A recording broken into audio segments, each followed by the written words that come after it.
Thank you. It is a great honor and privilege. Are you getting back feed? Yes? It's good? Okay. We're doing field methods together, so we can test the mics. Right. So it's a privilege and honor to introduce Tony here. It's actually also very intimidating. For those of you who are in Hawaii at the ICLDC conference, in the International Conference of Language Documentation and Conservation, Andrew Garrett introduced Tony at the time. He was a keynote speaker there, and Andrew gave an absolutely brilliant introduction. So I feel intimidated coming after Andrew. Andrew did quite graciously send me all of his slides and his text. And I said, because there's one piece I wanted, which we'll come to, and I said, if you know, I will quote you. And he said, oh, you don't have to give me it, don't quote me, you just use it. And that felt kind of weird, like plagiarism.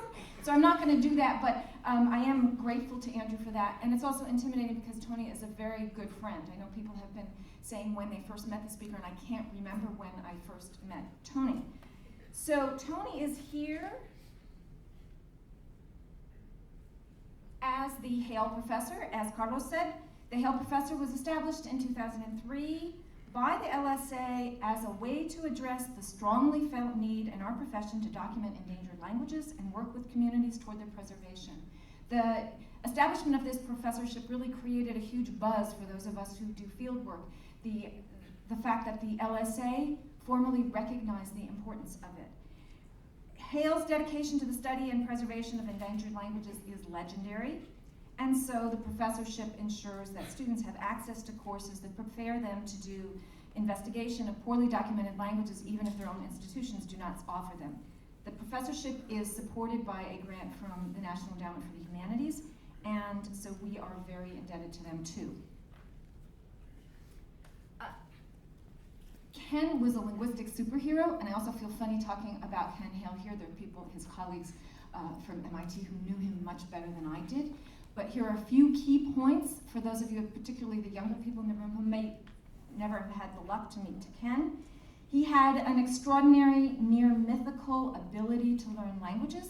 I do not know how many languages he knew. I can tell you in researching this to find out, the number kept growing with every source that I found, like the number of snow words in the languages that Tony and I both work on. The New York Times reported 50 in 2001. I've seen counts of 100.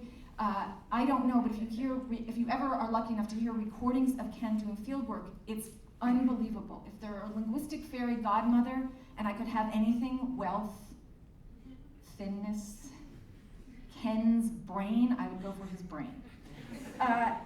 Second point, he's made significant contributions to linguistic theory. As I wrote this, it looked like a really flat bullet point, but the fact is that he exemplified empirically driven linguistic theory. He took his own deep knowledge of a vast number of typologically different languages and brought them to theory.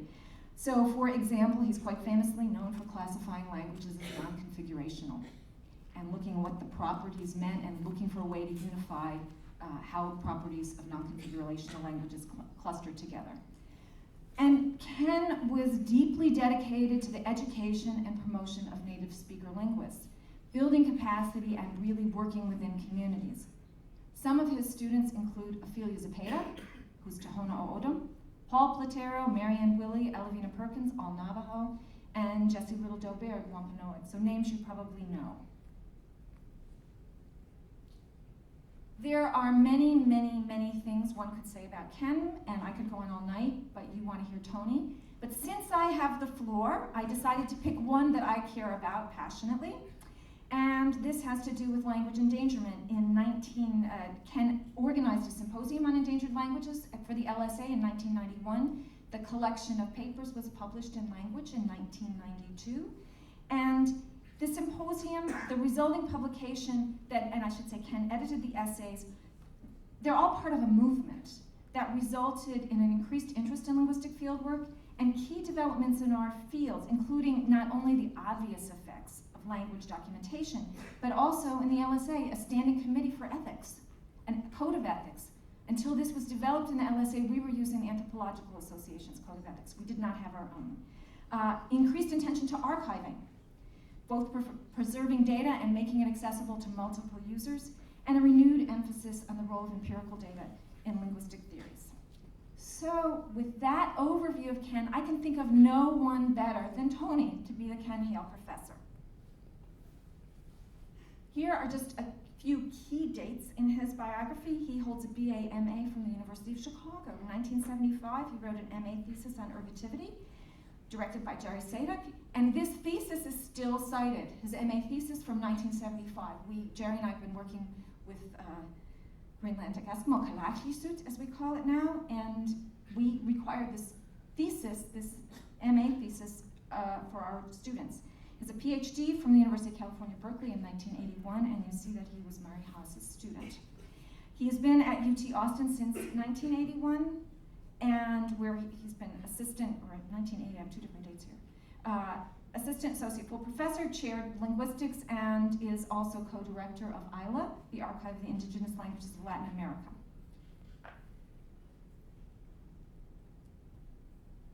Like Ken, Tony has a deep commitment to linguistic data and theory.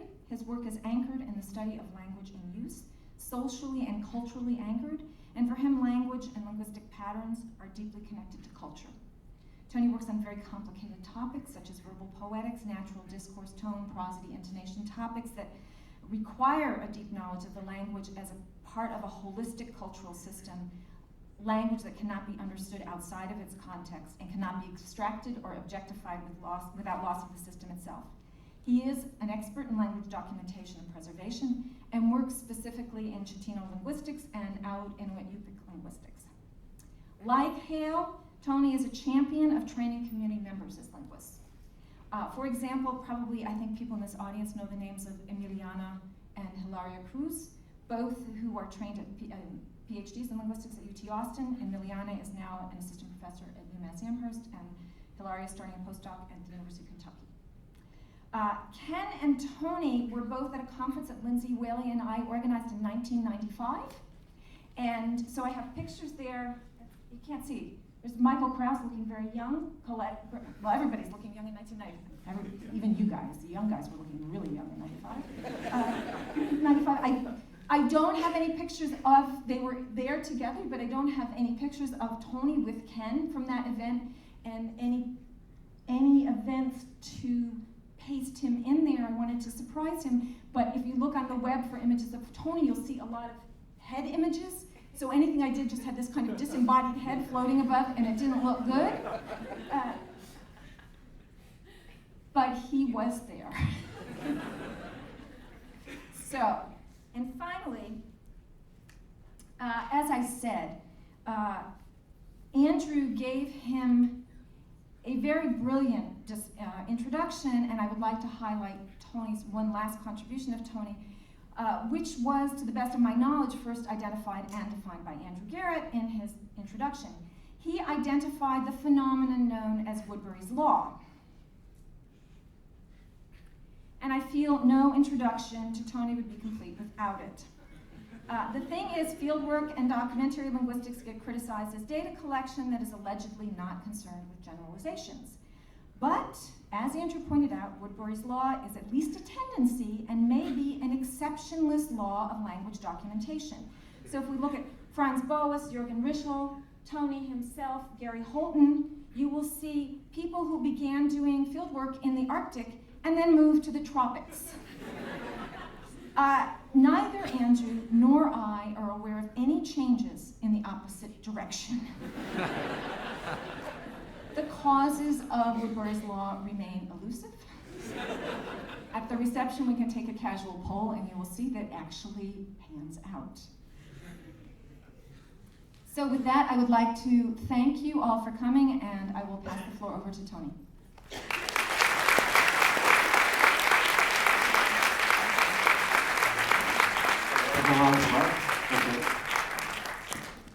Thanks so much, Lenore. I was going to try to get the slides from Andrew's forum lecture last week, but guess I didn't think of that.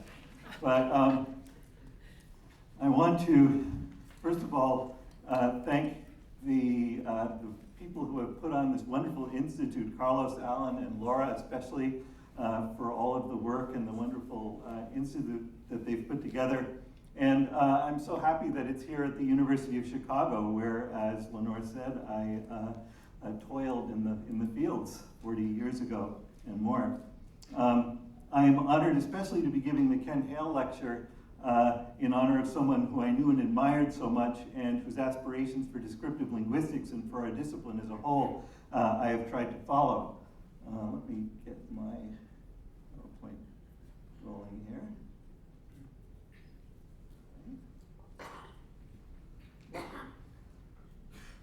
So my talk is titled "The Genius of the Language, Discovering Pervasive Plan and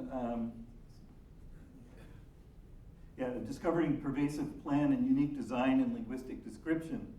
As linguists, most of us first encounter the intriguing phrase, "the genius of language," in Edward Sapire's 1921 book, Language. Sapir sometimes uses it to mean a language particular rule,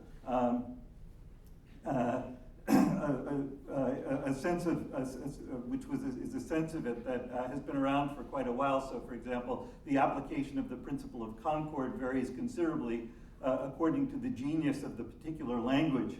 But he sometimes uses it to mean to posit a language's pervasive plan or its unique design. So, in this often quoted quote, he says, "For it must be obvious to anyone that who has thought about the question at all, or who has felt something of the spirit of a foreign language, that there is such a thing as a plan, a certain cut to each language. This type or plan or structural genius of the language is something much more fundamental, much more pervasive than any single feature of it than we can mention, nor can we gain an adequate idea of its nature by a mere recital of the sundry facts that make up the grammar of the language."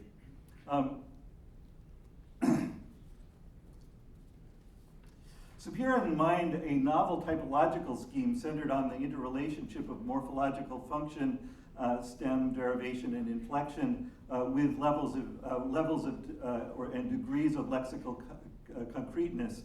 And his goal was to identify and explain tendencies of languages to undergo changes in accordance with their special structural geniuses, which he called drift.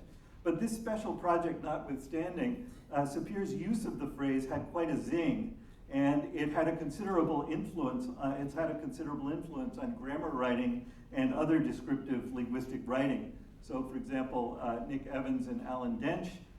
Nick Evans was the Hale professor 4 years ago. Say this in a book on grammar writing: "An emphasis on systematic integration and on recognizing the overall architecture of a language has dominated linguistics since the structural era. The idea of an essential genius of a language drives descriptive grammarians to look for a characteristic overall Bauplan that makes sense of the language's particularities in an integrated way. At the same time, grammarians need to keep an open mind on how far traits are in fact free to vary independently or, following the structuralist dictum, hold each other together."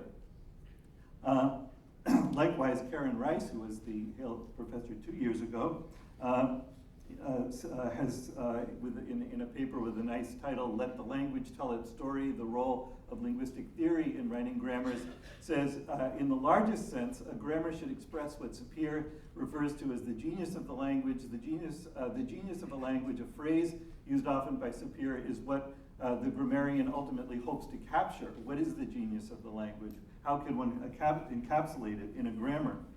Well, this is how I would like to frame Karen's question for purposes of this talk. When we're engaged in language documentation and description, we encounter language, our own language or else somebody else's language, as natural speech embedded in a set of communicative habits and practices, and as knowledge and ability in speakers. We assume that all of this is the complex product of human ingenuity and historical accident, and that it is also shaped by tendencies in how we process and use language and by our biological capacities and limitations. So can we find among these particularities a system or set of systems in which, as Meillet said, everything hangs together? Can we identify pervasive and possibly unique features and interrelationships?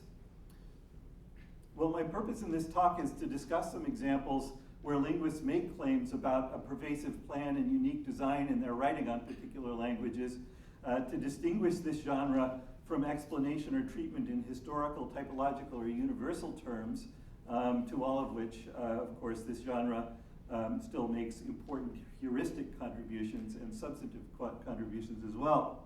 And then to say that this kind of integrative thinking is really part of the essential contribution of what field workers do, what people do when they engage in descriptive and documentary linguistics. And I want to urge descriptive grammarians and those who follow their work to really make space for this kind of work. So this is the outline of my talk. I'm going to first give some examples of what I'm talking about coming from language descriptions that I like very much.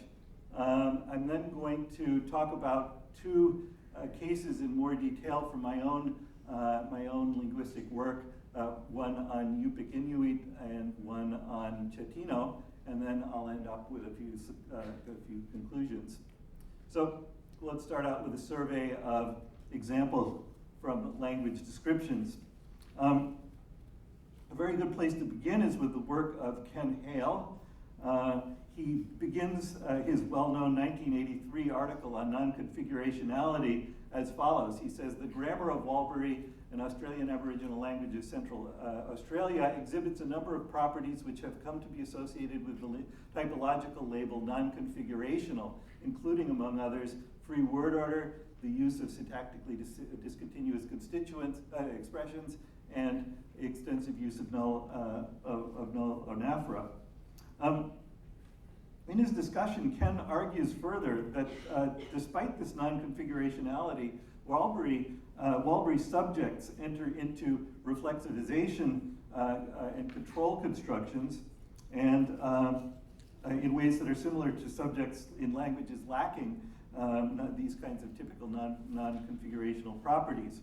And so the main point of his article was to offer a theoretical model to capture this whole pattern of facts. Really, his beginning point was quite evidently a rich characterization of what he saw as a pervasive system that hangs together. And when read in that way, I think one finds in the article itself and in his other work on Woodbury a theory of that system that also includes such phenomena as the major morphologically defined parts of speech being verbs versus everything else, and the phenomenon where nominals are susceptible to what he called argumental and predicative interpretation. So all of these were part of a much larger and richer pattern of facts that he saw as hanging together, in some ways explained through his effort to make a typological analysis, but also in a broader sense hanging together within an ecology of the language itself. Another case that I like very much, also dealing with the language of Australia, is based by Geoffrey Heath, based on his 1984 extensive grammar, text, and dictionary of Nungubuyu, a language of Arnhem Land in northern Australia. And in a 1986 article in NLLT, he gives what I think is a really excellent example of this kind of pervasive design. So he says, Nungubuyu is more radically non-configurational than Woodbury, particularly in lacking clear evidence for a subject-VP split. The breakup of NP segments, which works much as in Woodbury, is interpreted as a result of the autonomy of words and the freedom with which referentially identical or overlapping words may be juxtaposed. So he goes on to say that regardless of how we decide to model underlying structures in this language, non-configurational syntax is a basic fact of observable surface structures. So it's a kind of habit or a kind of favorite construction in the language. So the various jobs that a grammar must do if speakers are to succeed in communicating must be carried out in this context. This includes the expression of complex concepts which are most easily handled by tightly knit phrasal structures, including possessor-possessum combinations, nominal conjunctions, and quantified nouns. There must be also some mechanism for making the scope of negation and boundaries between main and subordinate clause, and boundaries between main and subordinated propositions. So basically everything sort of seems to fall apart on the surface, and he cites, for example, as just to give you an example of this kind of compensation, he talks about what he calls Negi Indexing in Nungu. So if you have a sentence that's not negated, such as that in A kangaroo saw me yesterday in the grass, to negate it, you put the negative particle at the beginning, and then you mark everything with a what he calls a negative index, a classifier in the case of nominals, and a change in the person marker in the case of verbs. So basically, you're tagging everything. So that's an example of that kind of explanation, or that kind of connection that he sees. So we can observe, of course, that both Ken Hale's and Jeff Heath's explanatory mechanisms are quite different. They're trying to explain things in different kinds of terms, but there's something that binds their approaches together, and that is a drive towards characterizing unique constellations of features as systems, and in so doing, generating general ideas about grammatical interdependency. Another more recent example that I like very much is Birgit Helvig's Grammar of Goemai, a language spoken in Chad. So it's a Chadic language spoken in central Nigeria. So she systematically discusses many typological features of the language. It's tonal, it's isolating, it's SVO, and so on. But then she says, Edward Sapir speaks about the genius of a language, that is the logic that underlies it, and that makes it unique, and that motivates its grammatical structures. So for Goemai, it can be argued, she says, that its grammar is driven by its verbal and nominal lexicalization patterns combined with the scarcity of overt morphology. She goes on to say, two predominant lexicalization patterns deserve to be highlighted. First, the verbal lexicon is characterized by a large number of state change verbs with only few activity and stative verbs. This includes the predominant lexicalization of property or adjectival concepts as state change verbs, which is pretty exotic, I think. Secondly, both the verbal lexicon and the nominal lexicon are characterized by semantic generality. So many nouns have neutralized number distinctions and don't distinguish between entities and their produce, and many verbs allow for the expression of different thematic roles, transitivity values, and lexical aspect categories. So as a result, a large part of Goemai grammar consists of strategies that fill the gaps in these lexicalization patterns, that is, that create stative and active expressions, or that derive abstract nouns, and that restrict the meaning potential of expressions, that is, that allow for the categorization and classification of verbs and nouns. So an example of this would be where she says, there are 5 postural-based elements. In all contexts, Goemai speakers are required to choose one of the 5 elements and to thereby pay constant attention to the position of reference in space. They are among the very few stative verbs of the language, and Goemai employs them to create stative expressions. So that just gives you a little bit of a taste of what she is up to, and I think it's especially interesting the ways in which she, in this treatment, she finds a relationship between the basic lexical semantics of the lexical stock and relates that to features of the grammar. Finally, a wonderful example is Andrew Pauly's work on kalam, and this also focuses on properties of the lexicon, and is talked about in an article with the wonderful title, A Language Which Defies Description by Ordinary Means. And Polly, especially in keeping with authors centuries earlier than Sapir, takes mastering the genius of the language to mean something a little bit different, actually. But this is actually a very well-attested meaning going back as far as the 16th century.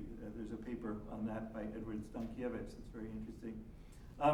In any case, so he says, I was unable, so he takes mastering the genius of the language to mean acquiring what might be called idiomatic competence, knowing how things are said by native speakers, not just grammatically, but idiomatically or normally. So he says, I was unable, using a conventional grammar lexicon model, to describe rigorously certain key features of this language.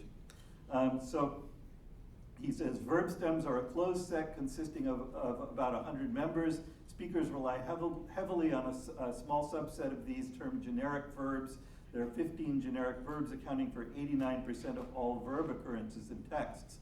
And then he connects that with various design features. So column speakers are very analytic and explicit, more so, he says, than speakers of European languages in reporting the action components of events.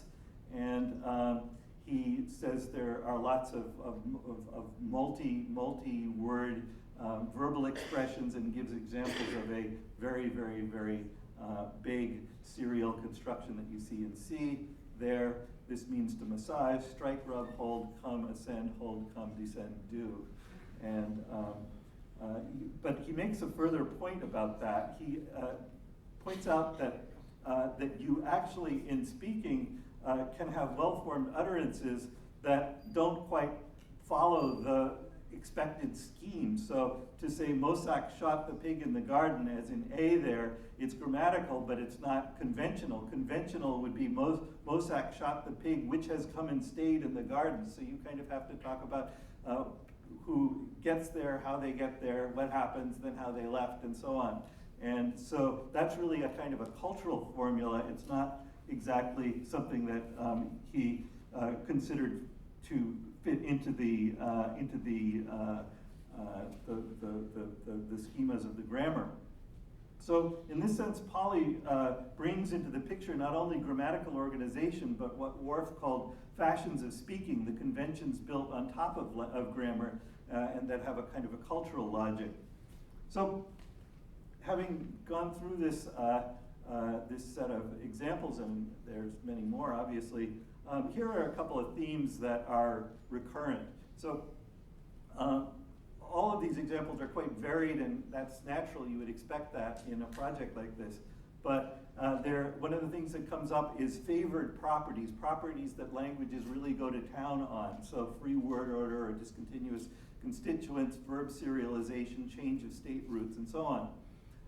Another is that in the context of such favored properties, the communicative work motivates or makes space for further properties. So that's something that was talked about in several of these cases.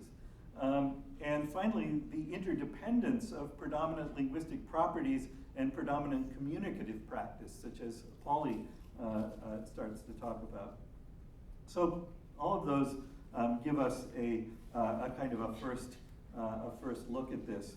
So now I want to talk about two further examples of what I think is genius in two language families that I have worked on, and I'm going to start with what I call morphological orthodoxy in Yupik Inuit languages.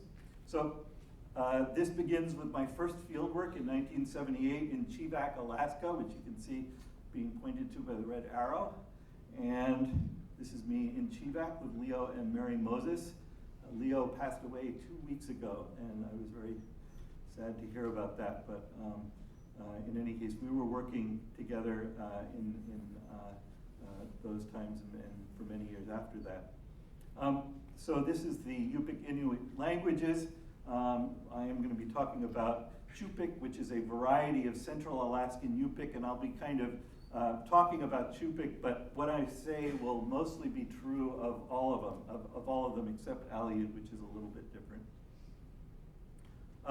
Okay, so this notion of morphological orthodoxy, it's a very, very elegant but also a very prolific system. So first of all, suffixation is the only morphological mechanism in Yupik Inuit languages. There's no prefixation, no compounding, no nothing else. There's just suffixation. It's also productive and prolific, so it does a lot of the work that's usually allocated to independent words in other languages. Thirdly, suffixes historically are absolutely stable. Suffixes historically come from suffixes, and roots come from roots, and there's no crossover. Finally, this morphological orthodoxy is pervasive with very wide-ranging effects, and arguably I think it leads to what I'm going to talk about as the genius of Yupik Inuit. So we have to start with a classification of basic lexemes. So lexemes, dictionary entries, can be bases, or roots or stems, which are going to be either nominals, verbs, or particles. And then the suffixes are called postbases, and the term actually refers to just those that are absolutely 100% productive. And they can be classified into those which derive verbs from nouns, those which derive nouns or verbs from nominals, nominals from verbs, verbs from verbs, nominals from nominals. So now let's look at a little bit of the grammar of them. So basically, you take a base, put a postbase on it, and you've got another base. And you keep doing that until you stop doing that, and then at the end you put an inflection on the end. So let's do that. So ivruchit is water boot, okay? That's a noun base. To say make water boots, ivruchi li, with to make an li, okay? Ivruchi lista, one who, adding one who does verbs. So now we have someone who makes water boots for one. Adding to have a noun, to have someone who makes water boots for one. Adding definitely not have someone who makes water boots for one with definitely not added to it. Now, one that definitely doesn't have someone who makes water boots from them. Now, and you notice we've been going back and forth between nominals and verbs and back again. Let's do another one.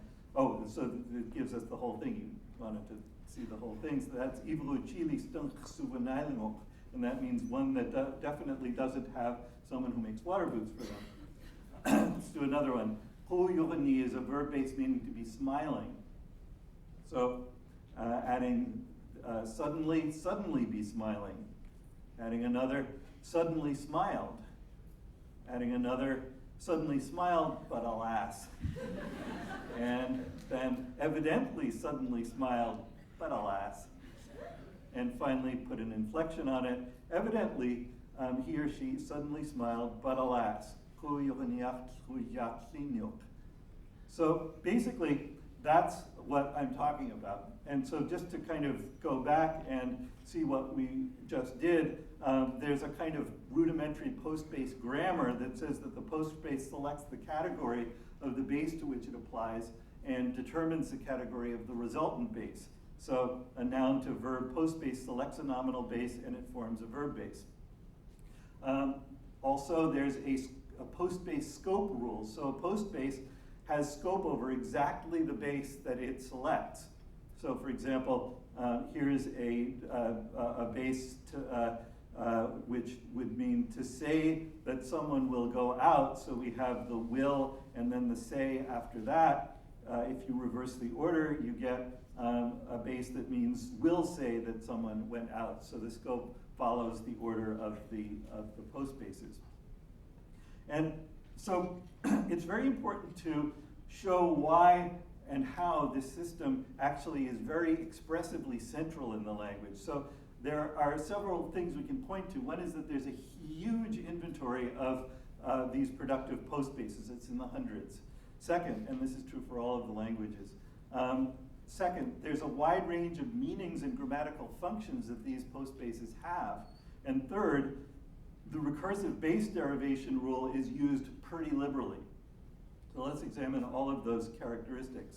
So what I'm going to do now is I'm going to race through, if you can manage to read it, because I'm going to go so fast, you'll be in good shape. I just want to give you a little bit of a feeling of what range of meanings get involved. So let's start with noun-to-noun postbases. Some of them have a kind of a nominal function, so that you can make all kinds of various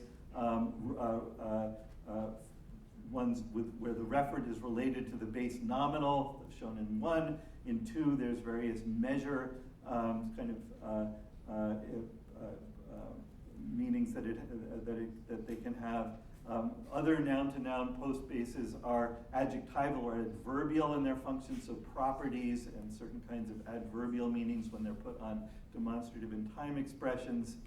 The verb-to-noun postbases, they do various kinds of nominalizations: argument nominalization, adjunct nominalization, action nominalization.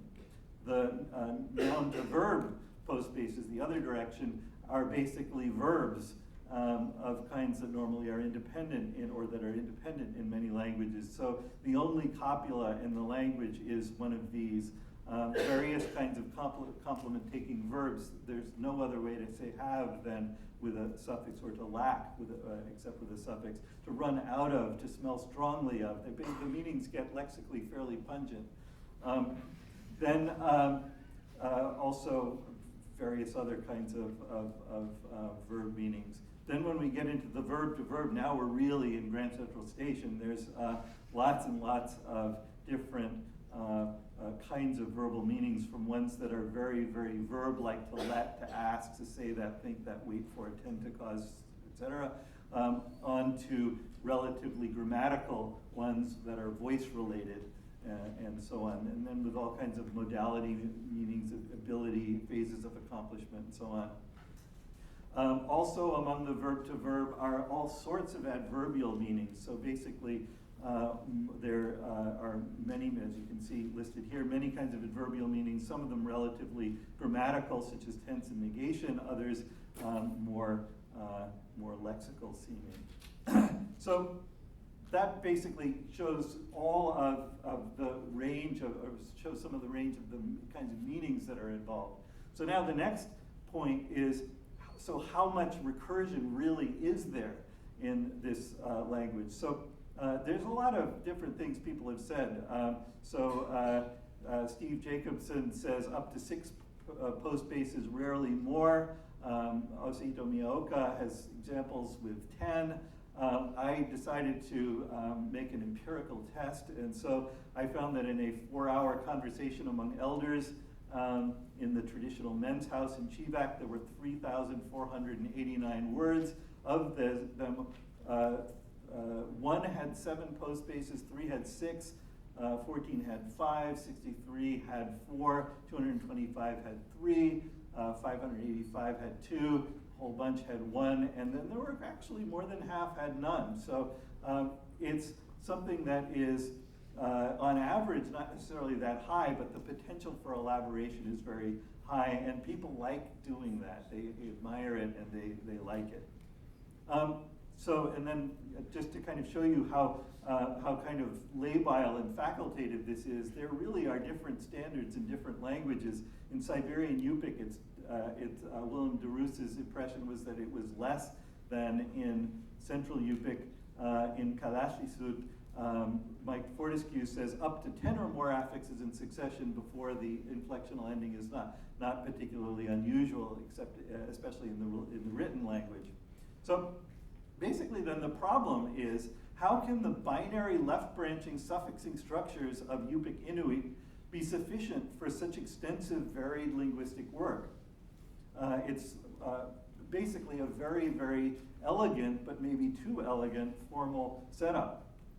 Well, my answer is that it isn't. That there are all kinds of anomalies, exceptions, and other stretching of the principles of base formation, and especially of the scope rule. And these anomalies can be referred to the grammatical or semantic content of individual postbases in keeping with the behavior associated with that content in less synthetic languages or in languages with more heterodox morphology. Part of the genius then, I think, lies in this tension. So for example, here are some noun to verb postbases.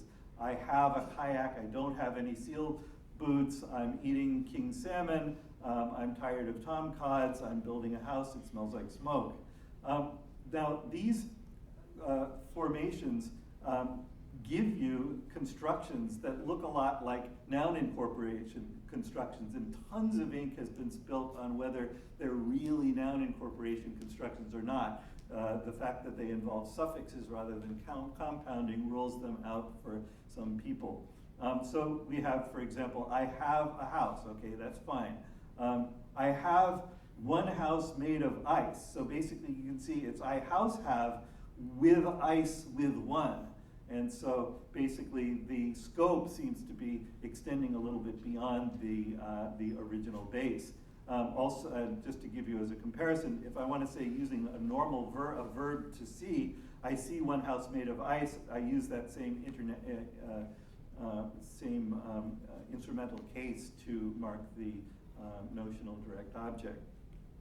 So these noun incorporation formations uncannily do many of the same things that noun incorporation constructions do in official noun incorporating languages like Iroquoian. So for example, there's this principle in Iroquoian where if you have a noun incorporation, the incorporated noun, if it doubles the stranded noun, has to be more specific, or less specific. So it's okay, and that's true in Yupik too. So you can say when they fish have with blackfish, that's fine, but when they blackfish have with fish, that's no good. So basically, the noun to verb postbases like this acts in some respects like a verb, taking a multi-word NP complement and having scope over it. And the pattern, as I said, mimics noun incorporation in languages with classic noun incorporation. So basically, this would be an example of that kind of stretching, of a glitch where there's where a certain set of expressive possibilities are realized by breaking the rules.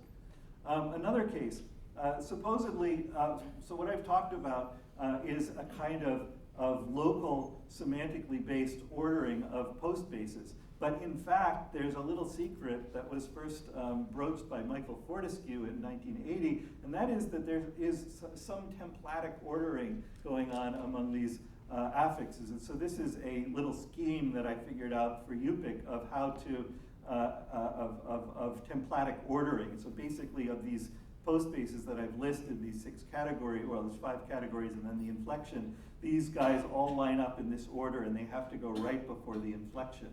So these are some examples that show it. You can, we're not going to go through all of them, but the first one, for example, just shows you that you got to have it in a certain order, and turning the order around won't work.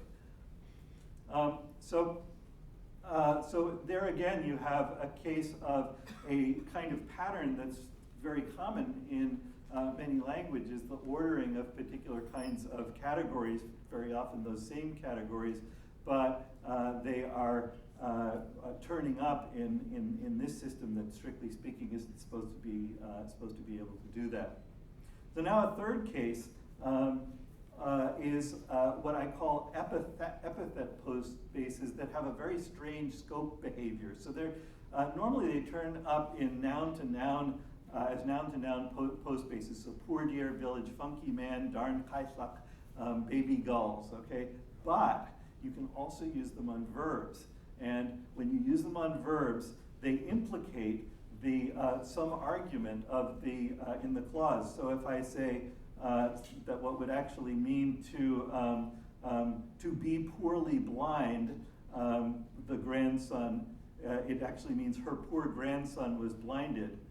And in this case, in this next example, what this means is whenever poor us would lie down. So those all involve intransitive subjects. It can hit transitive subjects as well. So here, from a basketball announcing, these are all text examples, by the way. So this is from a basketball announcement. And the darn guy overshoots it. So you have this darn plugged in with the verb to overshoot. Or, but the darn guy will cause us a failed fire bath. I was the darn guy. So, and then it also works with objects. So we plucked those baby ones, or them asking for him to just pity the poor one. So Stephen Jacobson has a good take on this, I think. He points out that for the expression visit with darned on it, there actually are 3 readings. So it can mean he is visiting him, the darned one. It can mean he, the darned one, is visiting him. And it also, Steve Jacobson says, he is visiting him in an irritating way. So there it's really kind of doing what it's supposed to do scope-wise. But I've never encountered this third type, but Steve was working with a somewhat different dialect. But in any case, I think we start to see that it's really a kind of a pragmatic thing. So let's see.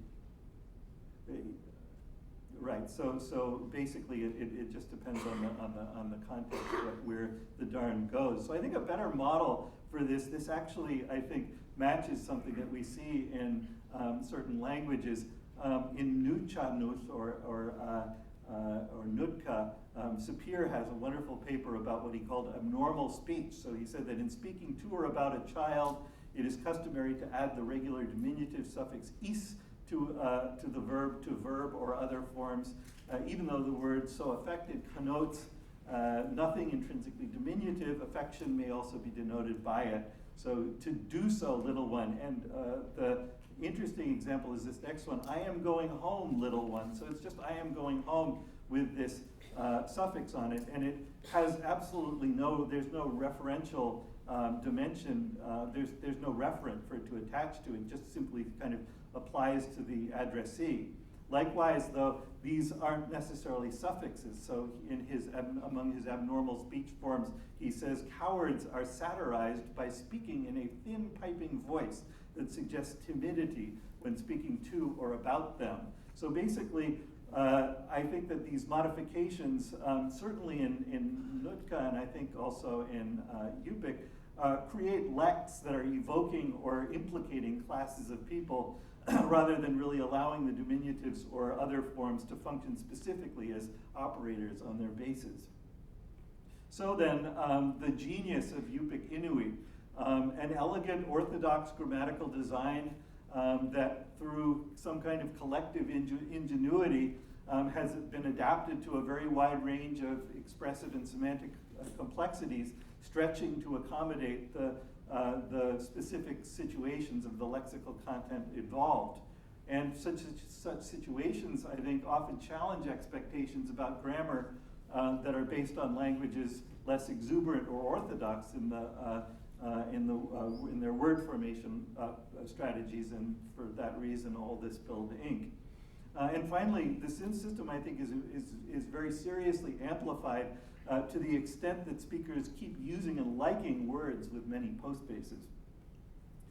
All right, so now I'm going to turn to something different. I'm going to turn to Chiquinho, which has a very, very extensive tonal system that has occupied us for quite a while, for the last 10 or more years, I guess. So Chiquinho is an Otomanguean language spoken in southern Mexico and Oaxaca.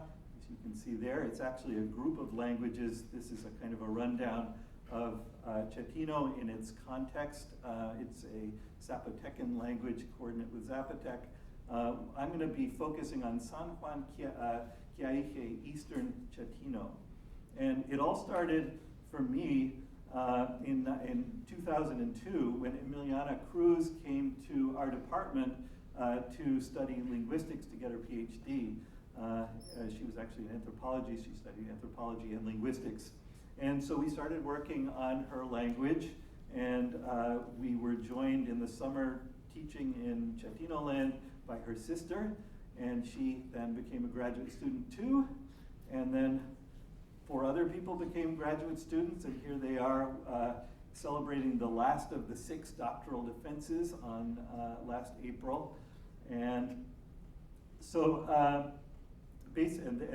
each one of them has written on a different Chiquinho variety, so there you see some of the distribution of what has been covered, and we've also been working on other Chiquinho languages. Emiliana's dissertation, the first of the gang to finish their dissertation in 2011, was called Phonology, Tone, and the Functions of Tone in San Juan Quiaique Chatino. And this is what I want to talk about. So she lays it all out here, I think, very well in the following passages. She says, my original intuition was that tones are very important in San Juan Quiaique Chatino. This dissertation supports this idea by showing that tone carries out a very wide range of functions in San Juan Quiaique Chatino. There is a large inventory of lexical tones, and these serve to distinguish words that are segmentally otherwise alike. She says, tone is also central in marking aspect differences and in distinguishing first and second person singular forms of inalienable nouns, predicate adjectives, and verbs from third person base forms. Tone is further signaled and supported through a highly complex Sundhi system. And she says, certain tone sequences seem to arise only in morphologically specialized environments. So low, super, high only occurs in first person singular inflected forms, nowhere else. High to super high is mainly found in borrowed words from Spanish. So let's take a look at this. So in this language, words are monosyllables except for compounds. The tone-bearing unit is the syllable. So the tones are all on these monomeraic words, quadsyllables. And there are 11 tones. And the 4 level tones, 4 rising tones, and 3 falling tones. Okay, so just to show you what these look like, here are some averaged pitch tracks of a bunch of rising tones, a bunch of level tones, and a bunch of falling tones. So you can see that they really exist. Okay, now these 11 tones form 14 tonal sequences. And so every word, not a non-compound, contains one of these 14 sequences. Now the first sequence is the null sequence, the toneless sequence, and this is one of those.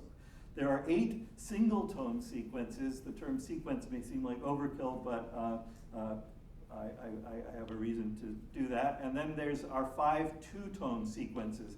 And the two-tone sequences are a little bit disappointing because you can't hear them most of the time, because most of the tones are, the second tone is almost always a floating tone, a tone that is not realized except when it is followed by a word that is toneless. So just to show you what Emiliana was talking about, she says tone sequences distinguish lexemes. So here you have a bunch of words, cla, cla, cla, cla, cla, cla, and so on. It also marks aspect. So here basically are some aspect paradigms for eat, cut it, and count it. You can see these numbers here are the numbers that I've assigned to the sequences. They're basically the ablaut patterns. So there's 1911, 4488, etc. And there are about 12 sequences that are well populated, and then some other sequences that are kind of irregular. So, and as you can see, the tone in many cases is doing all the work. So the tone and only the tone very often is what distinguishes the progressive and the habitual aspect. Tone also, as Emiliana said, marks subject person. So here are some examples of subject person being marked. You'll notice that the first person singular is also marked by nasalization, but tone alone is what marks the difference for the second person singular. So all of this is to say that tone is doing a lot of work. But this is where it gets interesting. In this chart, which I hope you can fully see, the rows are the different tone sequences, and the columns are different functions. So as you can see, okay, so as you can see here, for basically adjectives, nouns, and verbs, there really are only 7 or 8 tone sequences that are doing most of the work. For verb aspect, the completive is the same as regular verbs, as you can see, but the progressive has kind of a different cast of characters, and the habitual and potential have a different cast of characters. Likewise, for first and second person singular pronouns, a different cast of characters. Take a look here at numerals. Numerals have a really weird cast of characters. There's this tone, this sequence 11, which does numerals and nothing but numerals, and then smattering of others.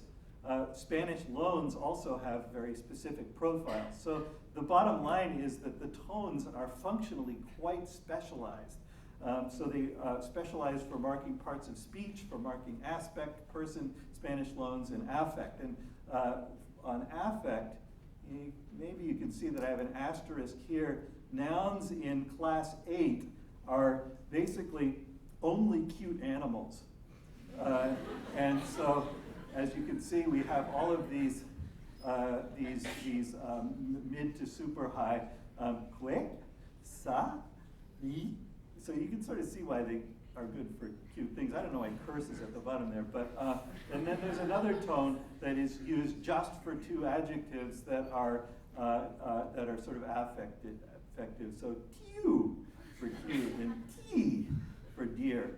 Okay, so Charles Hockett is famous for talking about duality of patterning, the meaningful elements in any language, the words in everyday parlance, morphemes to us scientists, constitute an enormous stock. Yet they are represented by a small arrangement of relatively small stock of distinguishable sounds, which are themselves wholly meaningless. So Juliet Blevins, in a recent paper, sort of calls him on this, saying, well, you know, there are places where that doesn't quite work out. And I would say that this is an example of the kind of thing that Juliet was talking about. So you could say that the tones of San Juan Quiaique, arranged in sequences mostly of one, remember, come close to violating this principle by showing strongly the property that is known as sound symbolism as they come to mean or implicate particular functions. Okay, so the genius, I think, of San Juan Quiaique Chetino tone is that you have this very large inventory of tones. They're realized compacted on monosyllables. They have these lexical and grammatical functions, all of this functional specialization, and through that, the emergence of tonal sound symbolism. So it's entirely pervasive in the vocabulary. Now, it's very interesting because we've had the chance to work on many Chetino languages to take a historical perspective on all of this. So the basic story that I would tell here is that in more conservative Chetino languages, you have stems that are actually multisyllabic. So San Juan Quiaique lost all non-final vowels and crushed everything down to a single syllable. And the tone sequences in those more capacious Chetino languages are longer, so they can be up to 4 tones. The tonal sequences themselves are compositional, so some prefixes carry tone and they add to particular tone sequences. And there are also fewer basic tones in those longer sequences. So basically, the tones themselves are less directly sound symbolic. So now I'm just going to show that to you. So what we see here is a set of tonal cognate sets for 3 Chetino languages: San Juan Quiaique, which we've been talking about, Zacatepec, which is a very conservative form of Eastern Chetino. It's really close. As Andrew Garrett would say, it's about as close as Spanish and Portuguese. So it's mutually kind of sort of intelligible. And yet, they look really different, as you can see. And then the outlier of the family, Sensontepec, also is multisyllabic, suggesting that Zacatepec is indeed conservative. So look at what happens. I mean, when you look at the scrunched down words of San Juan Quiaique, you can see that there also are these very scrunched down tonal sequences, whereas the tonal sequences are much longer in Zacatepec.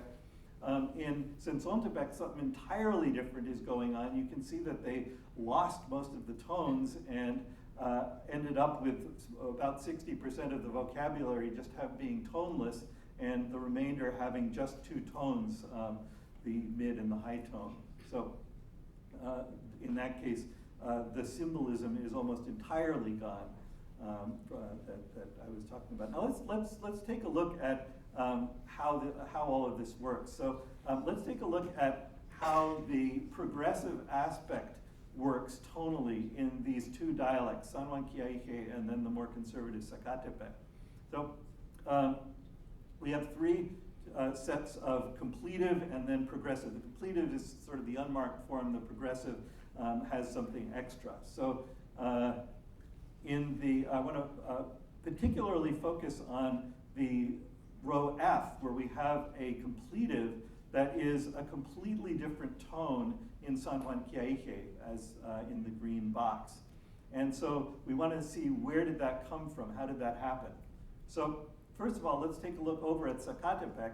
You can see that they form the progressive by putting a prefix nda that has a midtone on it just on top of the stem. So it just adds something to the sequence, and you can see that the sequences are embellished there.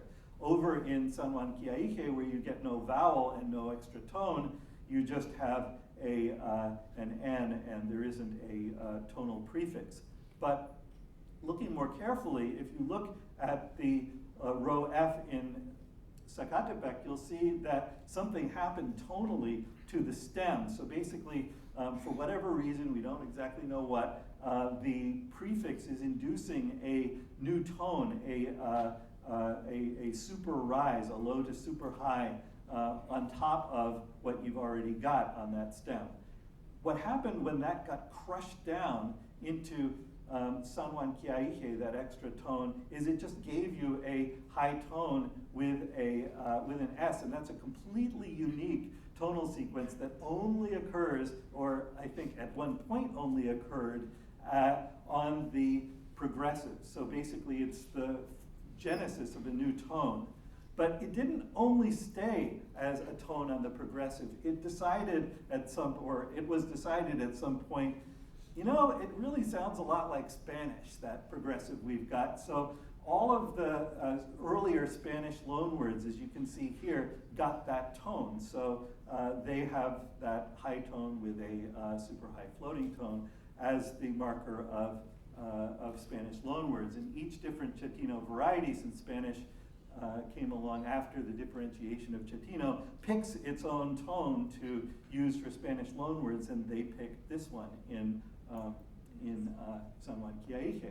And you can tell a similar story about the cute animals. So at one point, a novel form of the habitual and potential aspect cropped up that was a super rise, and it was only, at first, we can tell that by comparing to other more outlying Chiquinho varieties, it only occurred for the potential mood. But then in Eastern Chiquinho, including especially in San Juan Chiaique Chiquinho, nouns started to pick up that tone, and it was only the cute nouns that picked it up because it was such a cute sounding habitual potential.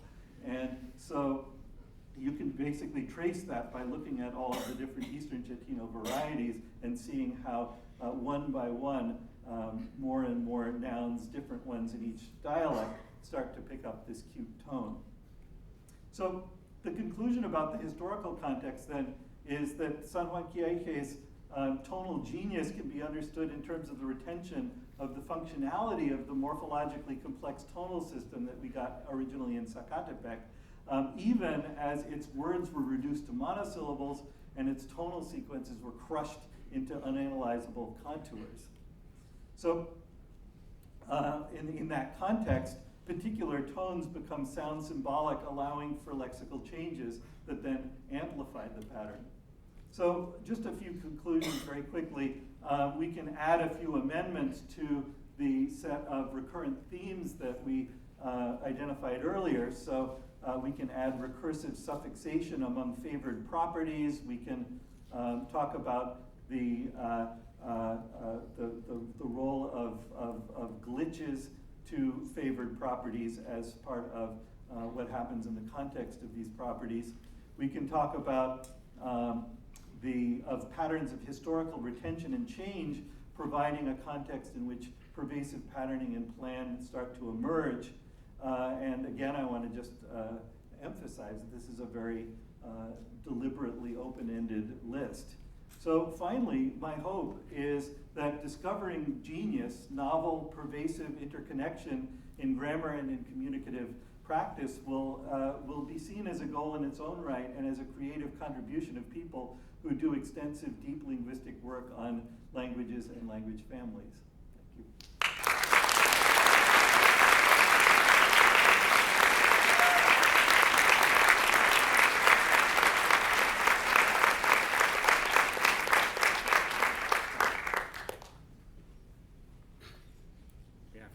for questions now.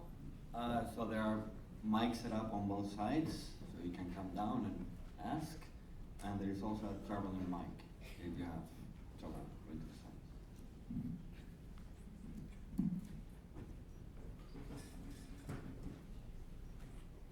Tony, I had a question about the UPIC situation where you said that the morphological status was very stable, so roots continue to be roots or bases, and post-bases continue to be bases. How do you understand that in context with this idea of the genius of the language? Well, I think we sort of take it as a given, and you can, and my statement could be wrong if we if we had been able to go to any point earlier than Eskimo Aleut. So we can sort of fix it into the time depth of Eskimo Aleut, which is decently long, probably in the 3,000 year range,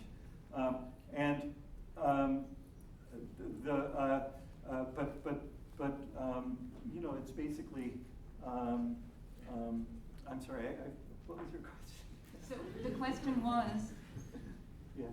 Does your way of understanding the orthodox suffixation as part of the genius of the language, does that explain why they're so stable in the morphological category, or is that separate? I think that they're kind of dialectical and interdependent. I think that something drives the maintenance of that kind of a system.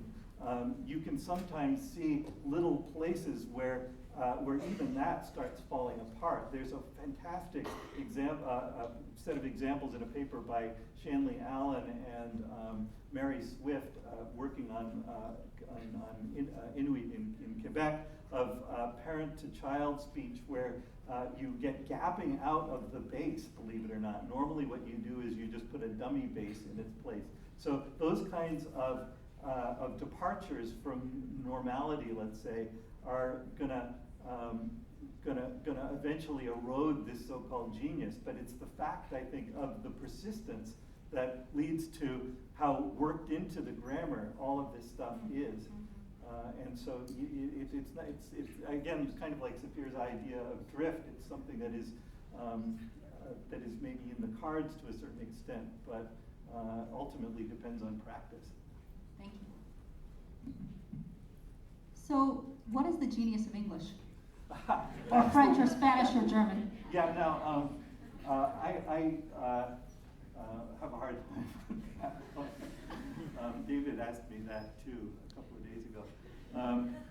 But I think what you'd have to look at is what kinds of things are just sort of really, really recurrent and really unusual about it and have deep ramifications. I mean, to toss out a few things, I would say that the incredibly clear and variegated forms of complementation that English has, enough to obsess many generations of grammarians, is what it really has complicated complementation.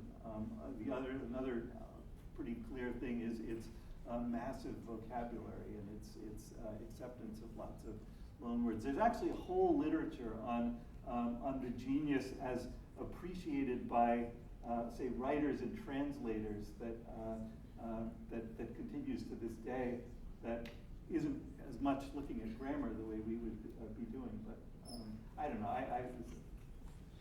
I'd say also easy changing between nouns, verbs, and adjectives. Pardon? The fact that they could take very little morphology to change from a noun to a verb to an adjective. Yeah, that would be another one. Yeah, for sure.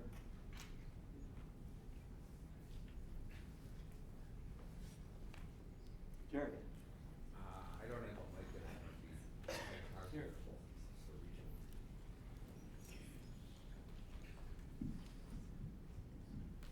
I'm going to talk about guess what language family. Whenever I hear someone describe the derivational system of another Yupik Inuit language or read about it, I'm consistently struck by the fact that the very same meanings occur over and over again in all these dialects. That's richly documented also in Michael Fortescue's book on the affixes of the the surprising thing is that while these meanings are stable, every single meaning that you use to illustrate the derivational power of Chupik, every single one of them is represented also in the very spatially and temporally distant Kalashvi suit that Lenore and I are working on. However, the expression of them is quite variable from one language to another, and they're built out of different pieces and they've changed over time. Yet the stock of meanings, about 500 of them, remains unbelievably stable across space and time. Yeah, and that's even within Yupik dialects, it's like that. So the habitual is tu in some dialects, it's la in others. I mean, they're completely etymologically unrelated, but the ideas are exactly the same. They have the same ordering characteristics. They're exactly slotted as the same. So what we need to do is to have a kind of a diachrony of semantic systems that looks at the systems themselves, the semantic systems themselves, and not just the pieces that fall into those meanings. So that part of the genius of this whole language family is that you must express these notions suffixally. Yeah.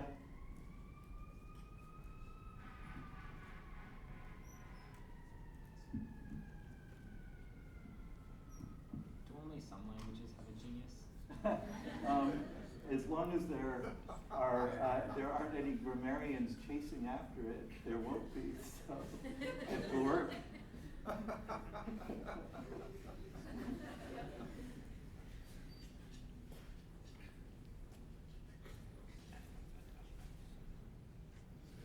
David.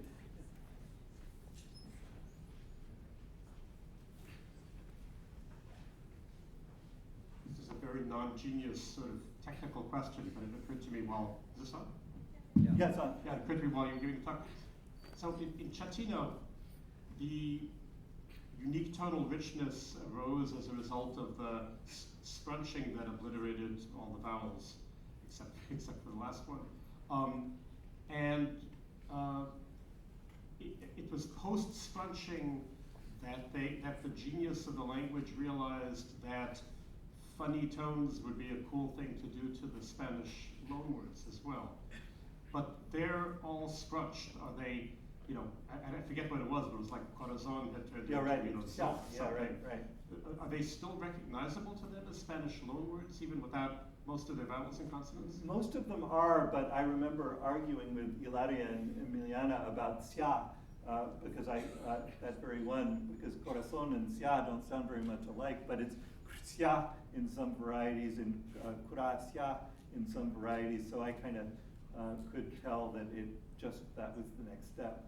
So there's a kind of a template for a word that just says you're going to be one syllable, and presumably it wasn't that the loss of vowels happened after Spanish came along. What I mean is there a sort of a diachronic ordering paradox here? Do they really know that these words are Spanish to put the funny tones on them? The interesting tones emerged after most of the phonology was lost, right? And then they thought, let's apply them to the Spanish loanwords. But I'm having trouble believing that at that point these words were recognizable to them as Spanish loanwords. That's what struck me. Well, I think that in the process of borrowing Spanish, you hear prosody, and that prosody then translates into something that seems natural, and so that corpus of loans is really interesting because it has pretty much one treatment in each variety of Chiquinho, but it's in a different tone class, so they don't reconstruct. They're just must have been some kind of a nonce assignment at some point.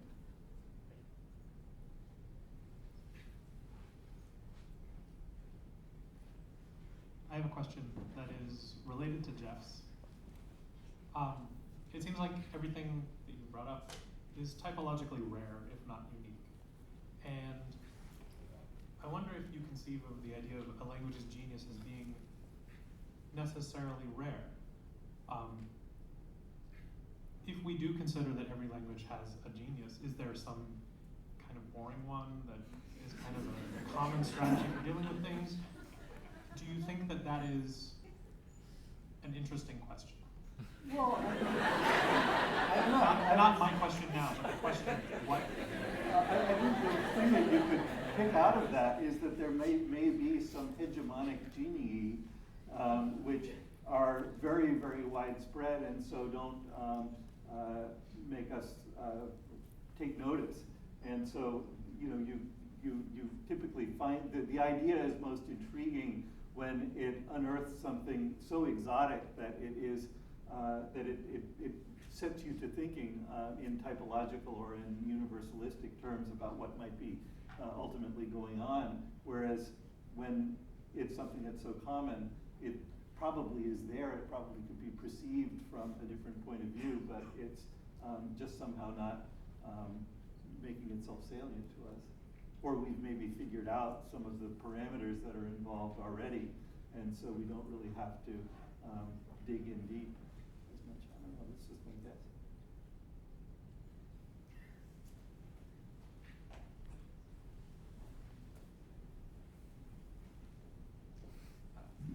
First of all, great talk. It was really wonderful. I've been trying to think about how I can figure out the genius of my languages, having heard you. Two of the examples you brought up reminded me, I think we were both at the launching of the Gumai and the Kalam grammars in Canberra. It was right when we had our workshop on how to study a tone language.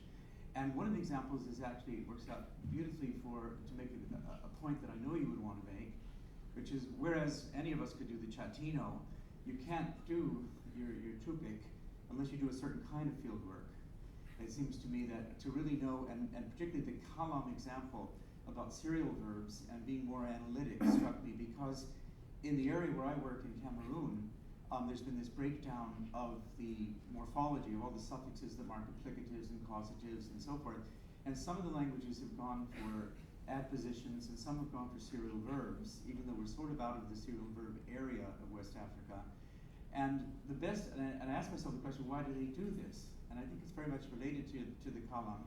And I got this idea from a dissertation that was done at Buffalo under Jeff Good by Jesse Lovegren, who pointed out that in that language that he worked on, you can't just say, drink the wine. Or rather, you could only say that if the person already had it in their hand. So if they had to say, here, drink the wine, and you say, take, pick up, take, right. and all the things like you showed. Yeah. And you're saying like this, and this idea that everyone who's worked on serial verbs has been impressed by how you break it down into these logical components, but not why do languages do that? As a way of doing, why do they have all the extra things? And in actual usage, as Jesse Lovegren argues, he says it's really based on the communicative practices, as you said. And so that's the kind of thing that would be extremely hard to get by doing elicitation and just saying, can you say this, can you say that? And you have to be pretty wise to sort that out, it seems to me.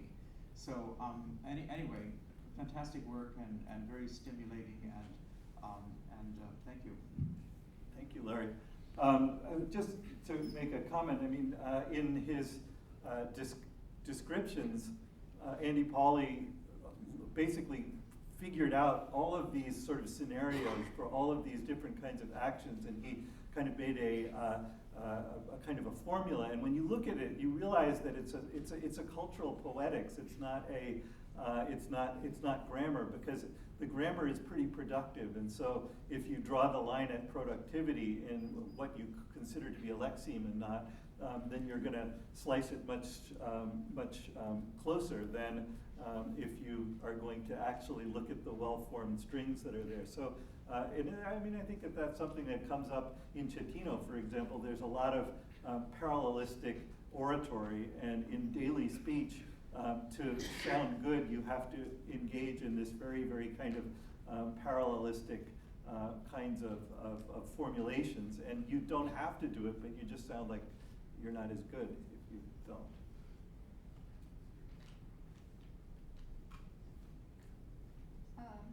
Can I ask you, I was thinking about the genius of English a little bit.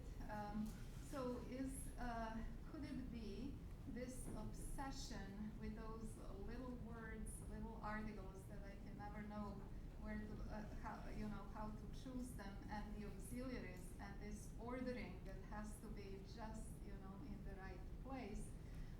So could that be maybe the part of the genius of English? And maybe because we all know English, maybe we just take it for granted and sort of think that maybe that's the default state of language, but maybe it's the genius of English. Yeah. I mean, the one thing, I don't want to imply that, that there's going to be one genius of English. I mean, I think it's a scalar concept. You start to see something, and then you see that it has interdependencies of one kind or another, owing to some kind of very, very constant recurrent historical practice, or owing to some kind of functional interdependency of the kinds that Heath talks about, or owing to some set of parametrically related features like Ken was talking about. And you basically can see big ones, medium-sized ones, and small ones. But I agree that that's a unique part of English.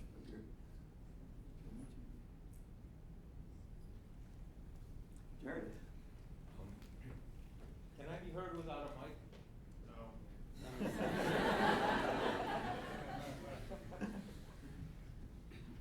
About the genius of English and many Indo-European languages. One part of it is the strong tendency to hook together 2, 3, or 4 words with ordinary meanings to produce something with a completely impenetrable meaning. And I think this you could call an evil genius. I could name one in Kalakisu too, but you take some word like good, and we have expressions like up to no good, goody goody, goody two shoes, good for nothing, good grief, good night, good for you. For goodness sakes, my goodness, and peanutty goodness, and on and on. Your cereal box. Oh, it's actually your power bar label that you have to read. So that really is something about the whole range of Indo-European languages going back to at least Latin and Greek. I remember when I was in Sanskrit class, the blessed Mr. Ingalls, of great memory, always pointed out that the classical style for Sanskrit was to make compounds which were paragraphs long, and that there was a play going on here with the ability of Sanskrit to compound in precisely that way, with the 4 basic flavors of compounding that Bloomfield talks about in language. So it really, genius has to be, as it were, as you were pointing out with your examples of the indexicality of nutka, nucha, nut, or the other sorts of things, the fashions of speaking of kalam and so forth. A genius has to be realized in discourse. If it's not realized in discourse, it is, as your answer to the last question about English revealed, genius is merely potential. It's never that never tilts in one or another particular direction. What's interesting is I don't think Sapir was totally onto that point. I think that he was really just sort of being the linguist aesthete rather than being interested in the aesthetic appreciations that were part of it. But the earlier discussions, like Stankiewicz's discussions of Renaissance Italian uses of the term of genius of a language, were all about speaker aesthetic judgments and perceptions of particular situations. Typically of non-linguists, they were always looking at very, very specific kinds of turns of phrases and didn't get too deep into the grammatical analysis, but there definitely are those two sides of it. Notwithstanding, Sapir says that he was influenced by Croce. Right.